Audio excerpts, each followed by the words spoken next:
A política de saúde mental no Brasil passou por uma transformação impressionante na última década. Hoje vamos mergulhar na expansão e nos desafios da rede de atenção psicossocial, a RAPS, que se consolidou como uma das maiores redes de cuidado comunitário do mundo. E essa citação do Ministério da Saúde resume bem a filosofia por trás de tudo isso.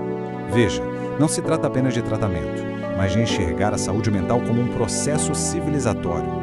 É a substituição daquele antigo modelo de isolamento pelo cuidado em liberdade, com base nos direitos humanos e bem inserido na comunidade. E essa filosofia toda, ela se materializa neste número, 3.019. Esse é o total de centros de atenção psicossocial, os CAPs, habilitados no Brasil até 2024.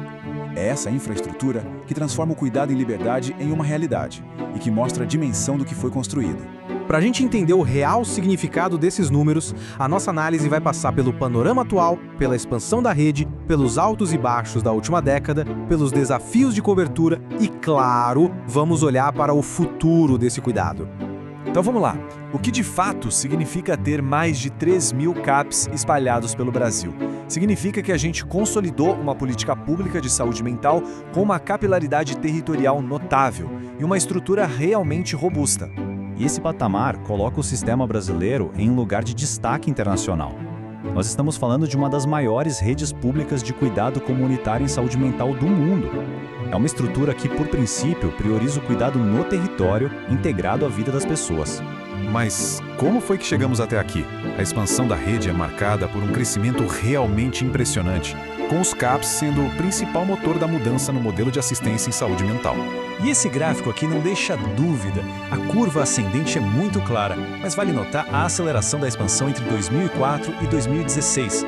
Nesse período, a média foi de mais de 100 novos serviços implementados por ano. Isso reflete um investimento massivo na rede. Agora, quando a gente olha a composição da rede, um dado estratégico salta aos olhos. Metade, 50% de todos os CAPs são do tipo I, e eles foram desenhados especificamente para municípios de menor porte. Esse dado é fundamental para a gente entender a lógica da expansão. Essa predominância dos CAPs tipo 1 mostra o sucesso de uma meta estratégica muito importante, a interiorização do cuidado. A ideia era justamente descentralizar a atenção especializada, garantindo que o acesso não ficasse restrito aos grandes centros urbanos. Mas nem tudo foi uma linha reta de crescimento. A última década, na verdade, foi bem mais complexa.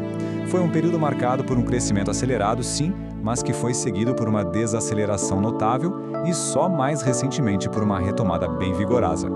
Essa linha do tempo resume bem essa história. Depois daquele auge da expansão, a gente observa uma queda bem expressiva no ritmo de novas habilitações a partir de 2017, um período marcado por restrições fiscais e mudanças na política federal.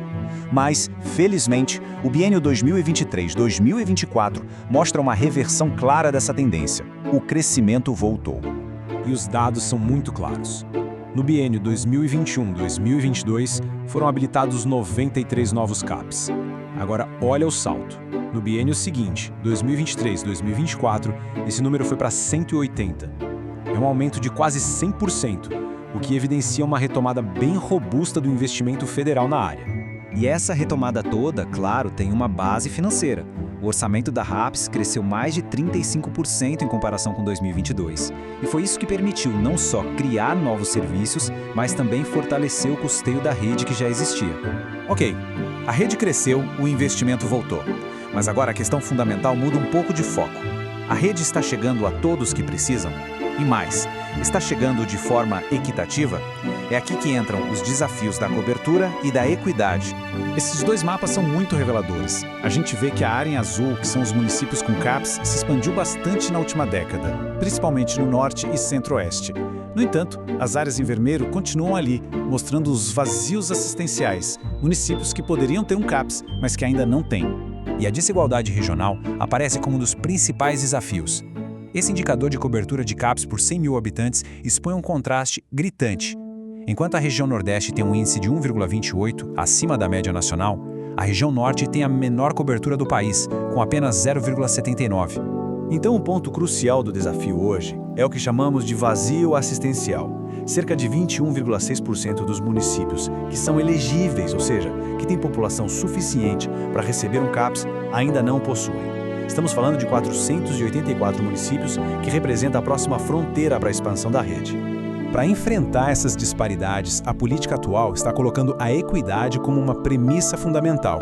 E isso se traduz em ações concretas, como a estratégia antirracista para a saúde e incentivos financeiros para qualificar o cuidado em territórios indígenas e quilombolas. É um reconhecimento de que a atenção psicossocial precisa ser culturalmente adequada. Bom, então para a gente amarrar tudo isso, o que podemos dizer?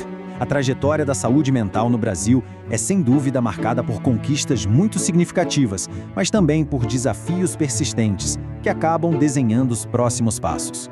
Resumindo a ópera, o Brasil consolidou uma rede comunitária que é referência mundial e teve muito sucesso em levar o cuidado para o interior. Depois de um período de estagnação, o investimento voltou com força. Agora, o grande desafio é corrigir as desigualdades regionais e preencher os vazios assistenciais, com a equidade sendo o princípio que vai guiar o futuro da rede. E a gente termina com uma reflexão, uma provocação. Diante desse panorama de avanços e desafios, qual é o papel do profissional de saúde, do estudante de medicina, na tarefa contínua de fortalecer, de qualificar e de universalizar essa rede com equidade? A resposta, no fim das contas, se constrói na prática clínica e no engajamento diário de cada um.